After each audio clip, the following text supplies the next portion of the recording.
Bien, buenas tardes a todos y a todas, las presentes y a los que nos acompañan en la distancia. Agradecer a la rectoría, a través del rector Gutiérrez Martínez, los vicerrectores de Administración y Finanzas, académicos, ¿no es cierto?, a Adrián Pereira, y la vicerrectora de Vinculación con los Medios, Francisca Ortega. En esta oportunidad tenemos nuestra segunda charla, y en este acto tenemos el agrado de presentar a nuestro profesor, Claudio Arias, quien además de ser profesor de la escuela, es contador auditor y tiene un magíster en gestión y planificación tributaria, más un magíster en finanzas aplicadas, que de alguna manera, no de alguna manera, en realidad eso le da un plus al desarrollo de lo que él está haciendo en el tema tributario. Hoy día, Claudio nos va a hablar de la última modernización tributaria en Chile, y esperamos que esto sea un real aporte, ¿no?, para la formación de cada uno de nuestros alumnos de la universidad y para quienes después posteriormente puedan ver esta charla. Las preguntas respecto al tema lo vamos a ir aclarando al final de la charla y de la exposición del profesor, y sin perjuicio de eso, por favor, también les pedimos que registren la lista de asistencia y posteriormente la encuesta a esta misma charla. Sin más, le doy la palabra a don Claudio. Bueno, yo me voy a poner de pie porque me es más cómodo de esta forma. Bienvenidos, buenas tardes a todos y a todas. Como decía Alejandro, en esta oportunidad voy a hablar respecto de la última modernización tributaria en Chile. Como ustedes todos saben, o escucharon en algún momento la información, nuestro Parlamento no aprobó la idea de legislar una nueva reforma tributaria. Por lo tanto, la reforma tributaria vigente es la que se denomina modernización tributaria, que se promulgó el 24 de febrero del 2020. ¿Ya? Y en esa reforma tributaria se establecieron tres regímenes tributarios que son los que conocemos actualmente. ¿Ya? Respecto de esos regímenes tributarios, se va a referir esta charla. Vamos a refrescar memoria, o para aquellos que desconocen estos regímenes, bueno, espero que en esta oportunidad les vaya quedando un poco más claro. Bueno, la ley que sustenta esta reforma tributaria es la ley 21.210, que fue promulgada, como les decía, el 24 de febrero del 2020, y su vigencia comenzó a regir desde el 1 de enero del 2020. Lo comentamos en algún momento, que esta ley se promulgó después de que entrara en vigencia. Como mi expertise no es la de leyes, tiene que haber ahí una razón al respecto. ¿Ya? Lo importante es que la ley entró en vigencia y es lo que actualmente se cumple. Ya, bueno, esta ley, la 21.210, introdujo varios cambios en distintos cuerpos legales, entre ellos la ley de impuesto a la renta, que es la que vamos a analizar en este momento, y en esta modernización reformuló los regímenes tributarios que ya existían, ¿ya? Estableciendo cambios que vinieron a simplificar la operatoria de los impuestos finales, ¿ya? Simplificar, bueno, ahí cada uno de nosotros podríamos definir si es más simple o menos simple respecto de la que teníamos, ¿verdad? El objeto de la presente charla es analizar estos nuevos regímenes tributarios. Los vamos a ir revisando uno a uno. Estos son los tres, que es el PROPYME general, que está sustentado en el artículo 14, letra B, de la ley de impuesto a la renta. También tenemos el PROPYME transparente, sustentado en el artículo 14, letra B, número 8, también de la ley. Y por último, el general semi-integrado, el artículo 14, letra A de la ley. Bien, veamos entonces a continuación a qué se refiere o cuál sería el PROPYME general. Bueno, el PROPYME general, el tipo de contribuyente está dirigido básicamente a la micro, a las pequeñas y medianas empresas, lo que conocemos como pymes, aunque preferentemente para las pequeñas empresas, ¿ya? Sin embargo, las empresas que califican para el PROPYME general pueden optar a acceder a otros regímenes tributarios, si que los requisitos que cumpla se da para ello. Requisitos para que los contribuyentes puedan acceder al PROPYME general. ¿Ya? Bueno, sus ingresos están limitados hasta 75.000 UFs anual, ¿verdad? En los últimos 3 años, podrían exceder estas 75.000 UF hasta un tope de 85.000 UF, pero por una sola vez, ¿ya? Y que su promedio, obviamente, no supere las UF 75. ¿Ya? Al momento del inicio de las actividades, su capital efectivo no podrá exceder de UF 85.000. Otro requisito, en sus ingresos brutos totales, estos no pueden contar con más de un 35% de ingresos que provengan por la explotación de bienes raíces, excepto los bienes raíces agrícolas, ni las rentas de capitales inmobiliarios, ¿ya? Contratos de cuenta en participación, y derechos sociales, acciones o cuotas de fondos de inversión.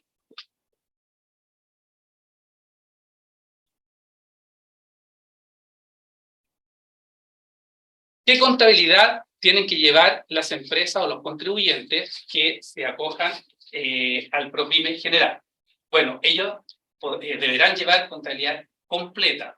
Sin embargo, podrán optar por declarar en base a una contabilidad simplificada. La opción, cada contribuyente, cada empresa, cada socio, cada dueño podrá definirlo, porque la contabilidad simplificada tendrá sus pros, pero también tiene sus contras. Es mucho más fácil de llevar, mucho más simple, pero nos quedamos sin esa contabilidad completa, sin balances, sin estado financiero. Y todos sabemos que en el mercado hay muchas instituciones que le piden a sus contribuyentes, particularmente cuando acceden al financiamiento, estado financiero, ¿verdad? Entonces, esa creo yo que sería una de las debilidades de optar por la contabilidad simplificada. Pero, insisto, cada contribuyente podrá definir cómo calcular sus impuestos, si en base a contabilidad completa o contabilidad simplificada. Bien. Algunos de los cambios en este régimen es que no aplica la temida corrección monetaria del artículo 41 de la ley.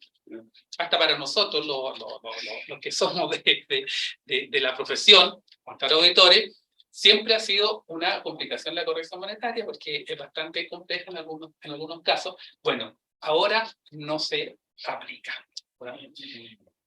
Otro tema importante son los inventarios. Las existencias o los insumos al 31 de diciembre de cada año se reconocen como gasto. Por lo tanto, ese también es una forma de simplificar la tributación, porque ya no tenemos la necesidad, o los contribuyentes no tienen la necesidad de hacer inventario físico, ¿ya? Porque el inventario, claro, podríamos tomar inventario físico, pero el inventario físico va a pasar a ser gasto del ejercicio, ¿ya? Otro punto, y bastante importante, es que aplica depreciación instantánea para los bienes que forman parte del activo fijo o de propiedad de planta y equipo. El capital propio tributario, también hay un cálculo que es bastante simplificado. Quizás acá nos podemos dar cuenta de que el objetivo de esta modernización era simplificar un poco el cálculo de los impuestos, ¿verdad? Quedó de manifiesto. La tasa de impuestos de primera categoría para estos contribuyentes es de un 25%, imputado 100% contra impuestos finales. Sí tenía un beneficio tributario que daba cuenta que para los años comerciales 2020, 2021 y 2022, la tasa estaba rebajada a un 10%. Es decir, para el año tributario 2024, que correspondería a los impuestos calculados del año 2023, ya vuelve a su tasa original, que es el 25%. Respecto al crédito que utilizan los socios, dueños o accionistas, el impuesto a la renta que pagan las empresas se convierte en un crédito para los dueños, socios o accionistas. Y ese impuesto o el crédito se utiliza en un 100%, o sea, los dueños, socios o accionistas lo utilizan en un 100%. ¿Ya? Y siempre y cuando los dueños, socios o accionistas estén afectos al impuesto global complementario, así como personas naturales.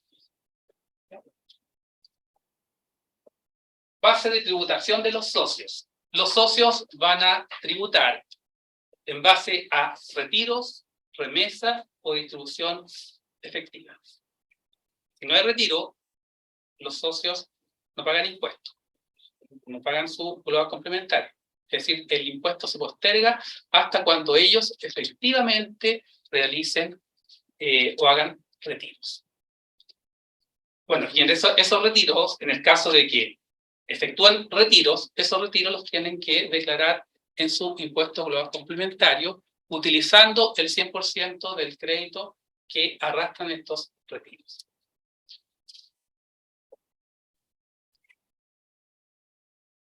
Y pasamos al segundo régimen tributario, que es el PROPYME transparente. ¿Qué tipo de contribuyente puede optar a este régimen? Los micro, pequeños y medianos, también los pymes. Preferentemente enfocados a las microempresas con propietarios personas naturales, contribuyentes de impuestos finales. Acá sí que se exige, o este régimen exige, que los dueños, socios o accionistas sean personas naturales. No podrían ser personas jurídicas. ¿Ya? O contribuyentes del impuesto de los complementarios, pues, naturales o impuesto adicional, serían personas naturales sin domicilio ni residencia en Chile.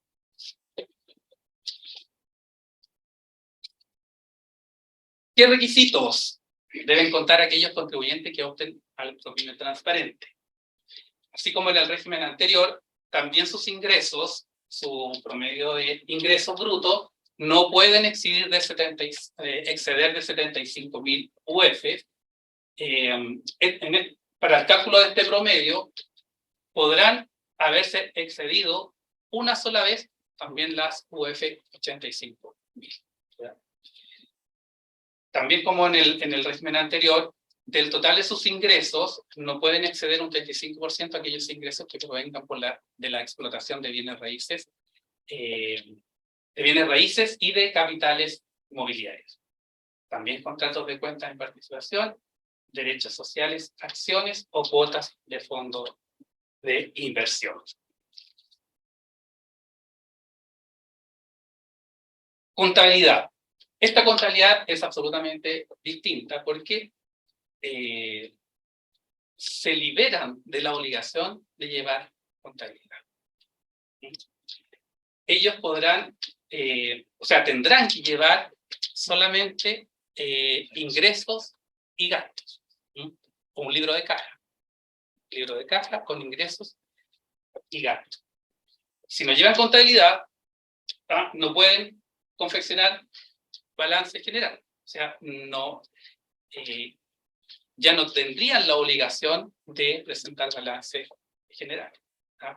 no tienen libro diario, no tienen libro mayor, no tienen balance. Por lo tanto, ante una fiscalización del servicio de impuestos internos, los fiscalizadores no podrían tampoco solicitarle esa información tributaria al contribuyente, ¿verdad? Si se lleva un libro caja, bueno, el libro caja igual debe cumplir con los requisitos de los libros que exige el servicio de impuestos internos. Podría ser en hoja suelta o un libro autorizado por el servicio. ¿En qué consiste esta contabilidad simplificada? Y aquí hay otro cambio para los que dominamos un poco más el tema contable.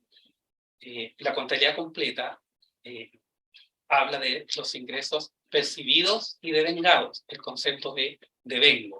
Para esta contabilidad simplificada ya no se considera el principio de devengo. Es solamente para los ingresos percibidos y para los gastos efectuados. Es decir, si un contribuyente al 31 de diciembre en su cuenta proveedores en el saldo hay facturas por pagar, esos gastos no se considerarían como gastos contables, porque no están pagados efectivamente ese gasto. O ingresos percibidos. Si hay facturas por cobrar al cierre, claro, si no pagan impuesto a la renta, no hay crédito que se traspasen a los dueños socios o accionistas. Sin crédito para impuestos finales. Es decir, los socios no van a pagar en base a retiros, sino que este régimen tributario mantiene un poco lo que traíamos de un régimen de la reforma tributaria anterior, de renta atribuida.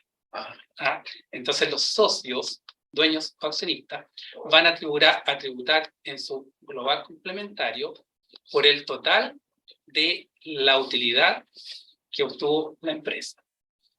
Y la utilidad que tuvo la empresa, calculándola con ingresos percibidos y gastos efectivamente pagados, ¿verdad? Si la última línea dice 10 millones y son dos socios, con el 50% cada uno, tendrán que tributar 5 millones cada uno de ellos en su global complementario. Y esos 5 millones no tienen crédito. Es una cosa por la otra.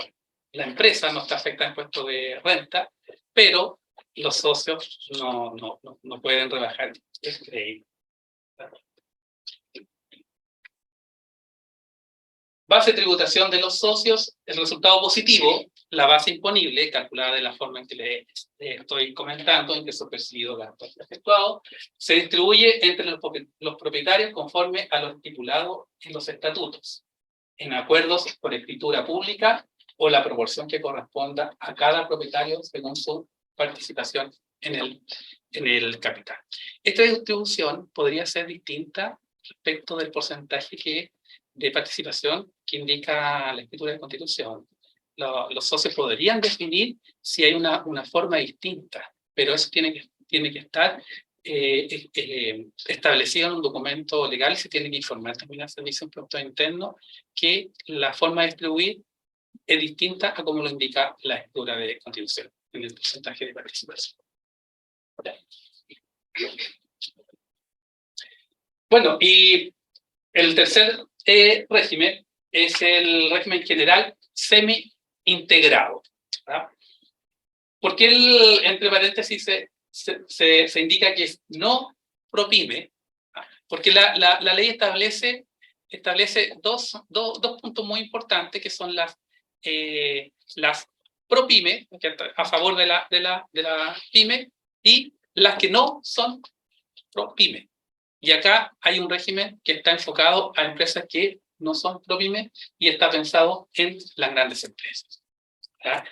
Y también arrastra bastante del régimen semi-integrado que se dio a conocer en la reforma anterior. ¿Ya? Veamos un poco en qué consiste este régimen general semi-integrado. Los requisitos, bueno, sus ingresos son superiores a 75.000 UF. En general pueden optar todos los contribuyentes sin la exigencia de requisitos especiales. No obstante, este régimen, por su especial naturaleza, está dirigido a las grandes empresas. Yo considero que es bastante difícil que un contribuyente que cumpla los requisitos para ser ProPyme en general quiera cambiarse al régimen general. ¿Ya? No tiene razón de ser, y luego vamos a ver también por qué, particularmente por los socios dueños accionistas. La contabilidad. Bueno, esta gran empresa sí debe llevar contabilidad completa.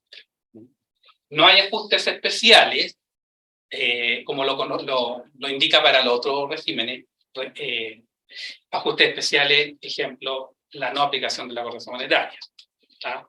La no aplicación de inventarios. En este régimen sí se continúa con lo que ya conocemos al respecto. O sea, sí se aplica corrección monetaria, como lo indica el artículo 41 de la ley. ¿Ya? Sí debe llevar inventarios, ¿tá? Corrección monetaria de inventario también, como lo conocemos. ¿Ya? Y tiene que determinar su renta líquida imponible con todas las normas que indica la ley de impuestos a la renta. ¿Ya? O lo que indica ahí particularmente el artículo 29 al 33. Todos esos artículos hacen referencia al cálculo de la base imponible como lo conocemos. Partiendo, ¿cierto?, del resultado financiero, con todos los ajustes se agregan, se deducen hasta llegar a la base tributaria. La tasa de impuesto de primera categoría corresponde a un 27% para estos contribuyentes. Y los socios, dueños accionistas, solamente pueden recuperar un 65% de los créditos que arrastran los retiros o dividendos. La base de tributación de los socios. Bueno, los socios van a tributar en base también a retiros, remesas o distribuciones efectivas. A nivel de propietario, la imputación parcial equivale a un 65% del crédito de impuestos de primera categoría. La empresa, a través de la DJ, tiene que informar los retiros y tiene que informar el crédito en un 100%. De hecho, al socio le va a aparecer en su propuesta el retiro y el crédito en un 100%. Pero en una de las líneas finales del formulario 22 se tiene que devolver el 35%. Se agrega el 35%. Entonces, en definitiva, solamente se está utilizando un crédito equivalente al 65%. ¿Verdad? Y acá las grandes empresas no tienen opción a cambiarse de régimen tributario. Por lo tanto, los socios dueños accionistas no tienen la decisión de en qué régimen puede tributar su empresa, sino que la ley le impone este régimen tributario.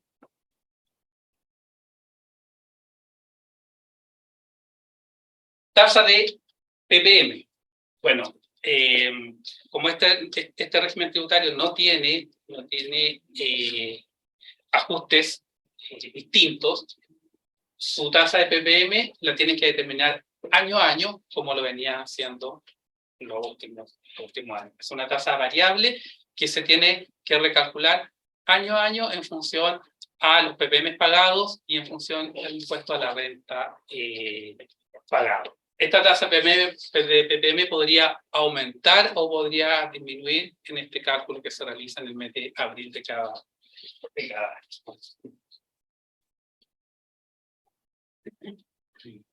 Algunos beneficios que la ley señala. Liberación de llevar registros cuando no perciban rentas exentas. Y claramente es un beneficio porque los registros de rentas empresariales también tenían o tienen su complejidad, ¿no? Si esta empresa, todos sus ingresos son ingresos renta, se exime de llevar los registros empresariales. Pero si por alguna eventualidad obtiene algún ingreso exento, tiene que llevar los registros empresariales. Situación tributaria de los retiros, remesas o distribuciones a los socios al término del ejercicio. Es decir, los socios pueden retirar durante todo el año retiros, pero para efectos de tributación se consideran como retirados al final del ejercicio. Aplica rebaja a la base imponible de impuestos de primera categoría por incentivo a la inversión, hasta un 50% de la renta líquida imponible. Calculamos la renta líquida imponible y podemos rebajar el 50% de ella como utilidades reinvertidas en la misma empresa. Por tanto, podríamos pagar menos impuestos haciendo uso de este beneficio tributario. Tiene un tope, sí, de UF 5.000, este beneficio. Y la empresa podría eventualmente anticipar a sus dueños el crédito de impuesto de primera categoría. O sea, las empresas podrían pagar en forma voluntaria, de una manera anticipada, el impuesto renta o el crédito que los socios puedan en algún momento arrastrar con sus retiros.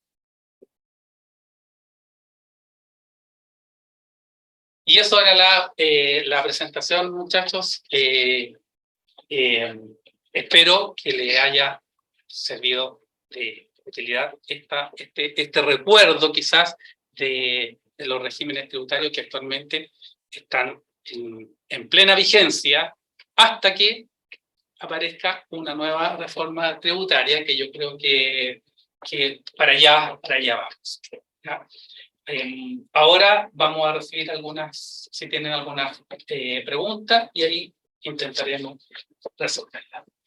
Muchas gracias, Claudio. ¿Alguien tiene alguna consulta, alguna pregunta respecto a lo planteado por el profesor? Juan Carlos, adelante. Muchas gracias. Primero que nada, Claudio, felicito, te agradezco por la claridad. Uno que está metido, o no directamente con tributaria, digamos, pero que tiene algo de conocimiento, me quedó bastante claro. No lo tenía yo así. Estaba leyendo un montón de cosas que de repente esta claridad me sirvió mucho. Con respecto a eso te quería preguntar al menos dos cosas. La primera, esto cambia un poco la relación con las normas internacionales. Van por dos rieles absolutamente distintos, ¿ya? Por una parte tenemos la IFRS o Sí. la NIF, que son absolutamente normas financieras, ¿ya? Y lo que acabamos de revisar ahora son normas tributarias, ¿ya? Es más, cuando se implementaron las normas internacionales de información financiera en Chile, el Servicio de Impuestos Internos demoró mucho tiempo en emitir una opinión al respecto. Y por la presión, lanzó un comunicado en el cual señaló que las empresas podían adoptar las normas internacionales de información financiera, pero los impuestos se seguían calculando en base a las normas tributarias, que hasta ese momento no habían sufrido ningún cambio. El abismo es bastante grande entre lo financiero y lo tributario, porque aquellas empresas que adoptan las IFRS llevan una contabilidad absolutamente financiera. Y para efectos tributarios hay ciertos temas que los deben manejar extracontablemente. O sea, llevan una doble tributación. Si una empresa mediana que califica para el próximo general y adopta las normas de información financiera, tiene que necesariamente llevar doble contabilidad. porque para efectos financieros va a tener que llevar las propiedades, planta y equipo bajo la norma financiera. ¿Pero qué le indica la norma tributaria? Que usted aplique depreciación instantánea. Es decir, tributariamente no tiene activos fijos, pero financieramente sí los tiene. Entonces, todos los años tienen que hacer ciertos ajustes. Así como el ítem que tú señalabas de la corrección monetaria. Exactamente. Es así la diferencia entre comillas. Bajo IFRS no existe corrección monetaria, a menos Así que es. sean en países hiperinflacionarios, ¿verdad? Chile no es catalogado como un país hiperinflacionario, por lo tanto, las empresas chilenas que adoptaron las normas internacionales no aplican corrección monetaria, ¿ya? Las empresas del régimen semi-integrado sí aplican corrección monetaria. Esos ajustes los tienen que se hacen en forma extracontable. Y la última consulta. Esto tú bien lo explicaste y empieza, ¿no es cierto?, el 1 de enero del 2020, ¿verdad? Sí, la vigencia. Las empresas entonces, entre comillas, tuvieron que hacer notas explicativas con respecto a la situación financiera o contable, entre comillas, que estuviese antes, ¿no? Porque, ¿cómo lo comparabas, digamos? Sí, ahí hay hay ciertas observaciones que se pueden haber generado en el cambio de normativa respecto a lo que venía en 2019, ¿verdad? Sí, se pueden dejar notas explicativas en los estados financieros, pero como sabemos que la norma financiera calcula sus impuestos en base a los resultados financieros. ¿Sí? Por eso tenemos impuestos diferidos, activos por impuesto diferido o pasivos por impuesto diferido, que no tiene una relación tan directa con el impuesto tributario, ¿verdad? Pero claro, efectivamente, todas aquellas diferencias tienen que dejar expresadas en una nota explicativa. Okay. No, gracias, Claudio. Gracias, Carlos. ¿Alguien tiene alguna otra pregunta? Aldo.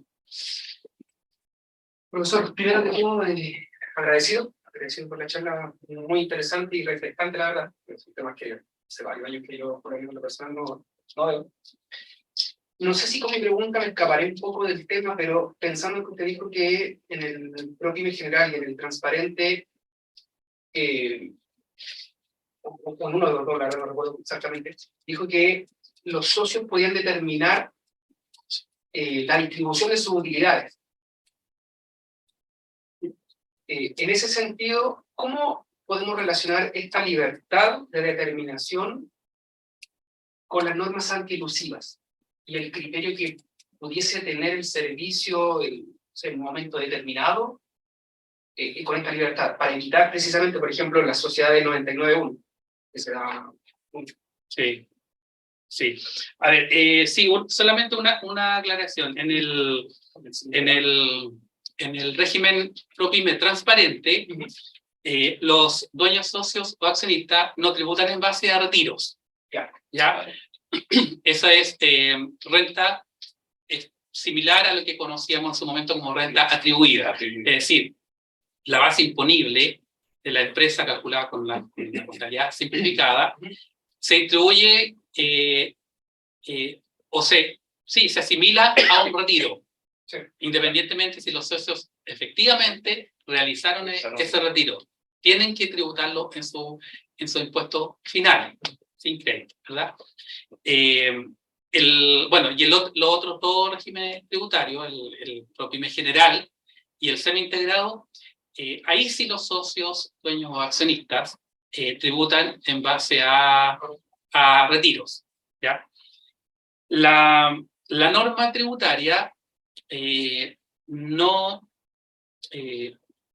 limita los retiros que pueden realizar los socios. ¿Por qué no los limita? Porque actualmente los socios dueños accionistas tributan por todos los retiros, aunque sean retiros en exceso.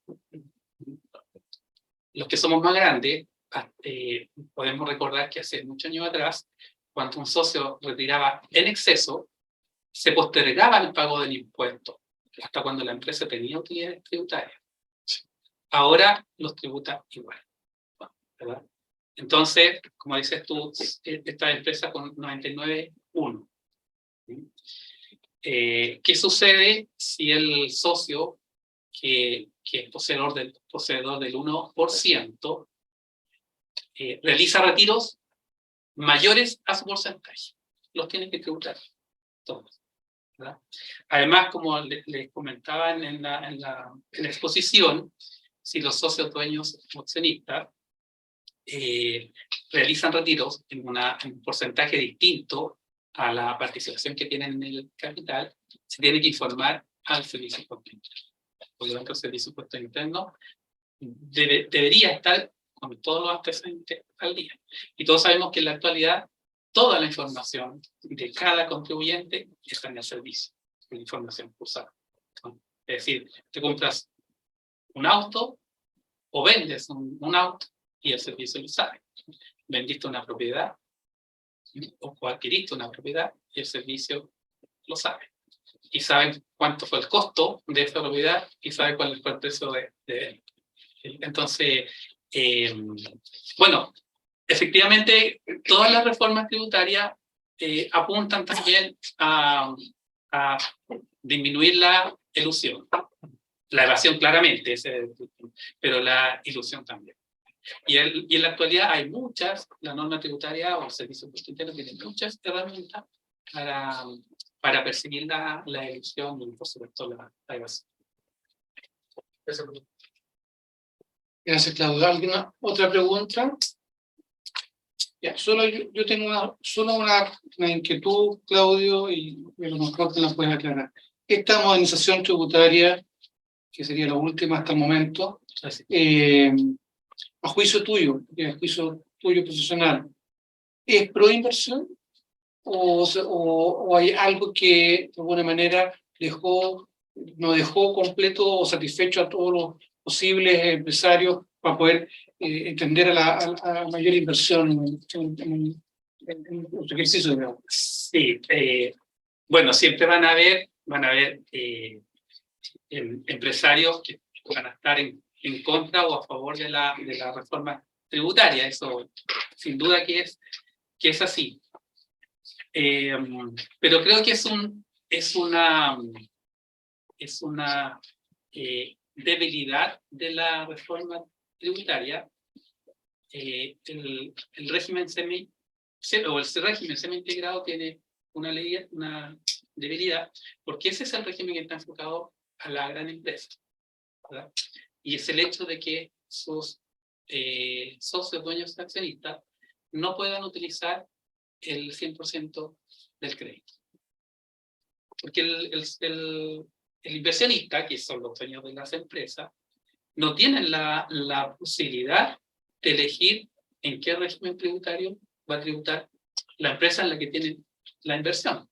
Es porque se lo exige la norma, ¿verdad? Si un inversionista tiene los recursos como para invertir en una empresa, ¿no? Y esta empresa va a tributar en el régimen semi-integrado, él desde antemano va a saber que para su declaración de renta personal no va a poder utilizar el 100% del crédito. Y quizás ese punto vaya en desmedro de la decisión de invertir en esta empresa o no invertir. Por lo tanto, creo yo que no permite o no favorece la inversión. Ese punto que contiene el régimen semi-integrado, la utilización del 100% de los. Yo tengo una pregunta. ¿En qué momento uno define o puede definir a qué régimen se va a acoger? Hay empresas que obviamente están antes del año 2020, entonces si se hace la declaración de renta y otro tipo de declaración, Y a los nuevos contribuyentes, por ejemplo, ahora los del 2023, se hace la iniciación de actividades o también Sí. la declaración de impuestos, donde uno indica, digamos, cuál de las tres instancias. Sí, va- sí. Bueno, el régimen integrado no tiene opción de elegir el régimen. ¿ya? Cuando se realiza la iniciación de actividades, por las características de la empresa, generalmente el capital inicial, si este sobrepasa las 85.000 UF, es un régimen semi-integrado. Independiente a la posible venta o no venta. Claro. Independiente de eso. Claro, independiente. Para los otros contribuyentes, para la pyme, para el micro, para el pequeño, mediano empresario, sí, ellos tienen, al hacer la iniciación de actividades, tienen la opción de elegir el régimen. ¿ya? Si no lo eligen, por defecto, el Servicio de Impuestos Internos le asigna el régimen según la calificación que tenga como contribuyente. ¿ya? Y los contribuyentes se pueden cambiar de régimen tributario. Todos los años, a partir del 1 de enero hasta el 30 de abril, tienen plazo para indicar al servicio la intención de cambiarse de régimen tributario. Siempre y cuando, obviamente, cumpla con los requisitos para cualquier. Hola, buenas noches. Hola, Karina. Una consulta. Cuando, por ejemplo, se inicia actividades, por ejemplo, este año, ¿en qué se diferencia porque hay para las pymes, me refiero a las pymes, hay dos uno de contabilidad completa y uno ProPyme. Eso depende cómo se dirija la empresa, qué vaya a hacer, o cómo. No, es independiente al giro comercial que vaya a desarrollar. ¿ya? Sí. Esa No, es independiente del giro. Claro. Me refiero yo, ¿en qué afecta elegir? Contabilidad completa no va por el giro. ¿En qué afecta si yo elijo una contabilidad completa o el ProPyme el otro que hay? Ya, bueno, yo tengo una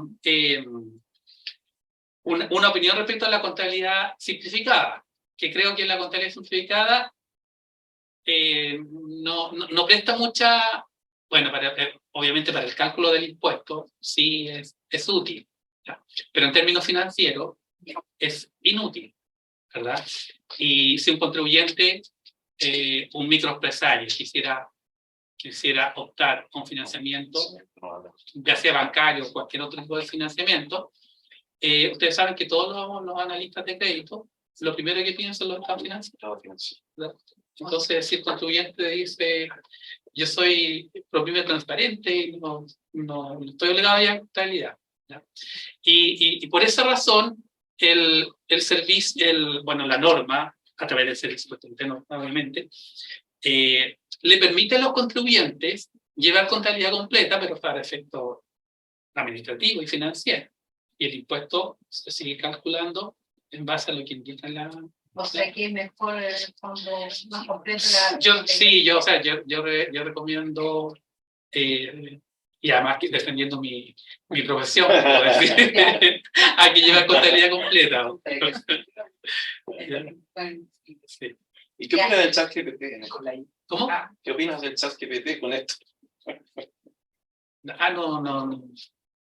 No, sino que estaba pensando en la inteligencia artificial. Bueno. Sí, ya hay ciertos grupos que están en contra de la inteligencia artificial. Sí. El profesor se pregunta si va a reemplazar. Si nos va a reemplazar. Claro. Esperemos que no. Ojalá. Bien. Muchas gracias, Claudio. Gracias a todos los que han estado presentes, a los que también nos acompañan en la distancia. Y antes de cerrar, queremos agradecerle a Claudio su disposición, tanto en preparar la presentación como en aclarar las dudas y explicar el tema de la modernización tributaria. Y para eso, un pequeño presente que quiere hacerle a la escuela, y queremos darle, más que regalarle, un certificado de participación. Claro. Bueno, gracias por ser el director de mi escuela, a la que pertenezco. Hoy día se acaba la cuenta del año 2016. que pertenezco a la escuela de negocios de la universidad. Feliz pues, espero volver a encontrarnos en un futuro próximo, en otra charla. Muy cercano. Exacto. Así que, bueno, gracias también por la asistencia y los que están en línea también. Bueno, pero además, no solamente eso. Ah, Dos pequeños, ya. o tres pequeños Ya, presentes perfecto. para que nos recuerde y que sirvan de algo. Ya. ¿Ah? Interesante. Así que un aplauso para Claudia. Gracias. Muchas gracias.